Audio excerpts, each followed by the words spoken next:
Good prep now, good prep. That's what's been making the difference now. Let's get into it here. Two-line layup. Let's get into it, get going. Let's get everybody talking, pick our energy up right now. Work. 1, 2, 3, work. Let's go. Saturday's game against Illinois State is one that got the Holman Center rocking. But as Coach Lansing told his team today, that game is now in the rearview mirror. Yeah, I really appreciate the crowd, and what I liked was the energy of our guys got the crowd into it, so it was great. We kind of fed off each other, and we need that atmosphere in the Holman Center for every game. But that was the last game. You know, we moved on. It's very rare that our clips from the tape we show from the past game are so positive, but we really guarded. We played awfully well, did tons of good things, but we got to put that one behind us and go on the road and try to get another one. Just a few things in this. I thought Murph and Dre to start and guard and feint inside, letting him get to that right shoulder. We didn't finish a few. We didn't start the game very well getting baskets. I think our first field goal was with 15 and a half left on the clock. But offensively, when JB and Brenton are running the show, leading the team, being unselfish, getting everybody involved, we're pretty hard to guard. I mean, we scored 84 points, then score a field goal for the first 4 minutes or the last 4 minutes. And on defensively, that's the most we've been locked in. One of the storylines early this year was the fact that the Sycamores were practicing hard, always showing up and putting in that work, but just not getting it to translate to the floor on game day. That theme, as evident on Saturday against Illinois State, and in recent weeks in conference play, has started to change.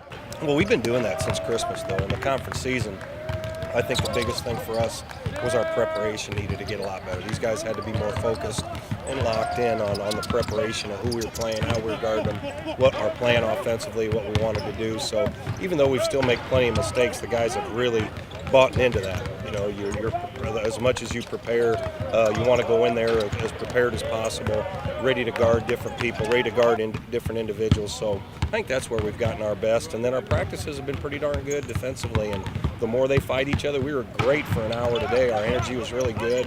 Pace was great. Guys were flying around. So the more you do that, the shorter your practices can be and the better you get. Southern Illinois' SIU Arena has been a house of horrors for ISU, going winless from 1981 to 2005. And the last 11 matchups in Carbondale, Indiana State is 3-8.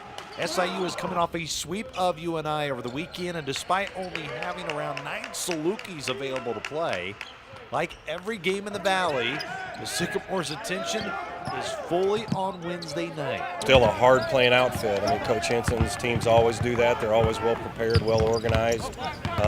They're just hard-nosed crew. You know, they're a hard-nosed crew. They held Northern Iowa to 53 points yesterday, and that's not easy to do. They do as good a job as anybody at taking stuff away from you. They've really made it hard on Brenton in the past, trying to guard him. I think with their length and their athleticism, they're kind of playing 4 guards now with Fletcher at the 4, so they're difficult to guard. And then they have a huge athlete inside with good skill and Pippen. Just love the toughness that they play with and how hard they guard you. So not unlike a lot of teams in our league, but it's always fun to go down and play Coach Hanson. We've learned enough tough lessons this year by getting our butt beat and not competing at the high level. You know, that Saturday was one game. We didn't get Illinois State on their best night. We played awfully well across the board. That game's over. That game's over, and after Wednesday night, we're going to be halfway in the Valley. So we go down there, and if we have a chance to get to +2 and beat them, we'll still be only 1 game out of first place, and that's the plan. We will be on the road with the Sycamores as they begin the trek down the Carbondale Tuesday night. For complete coverage of the trip and game, you're right, you don't have to go anywhere else than right here at GoSycamores.com.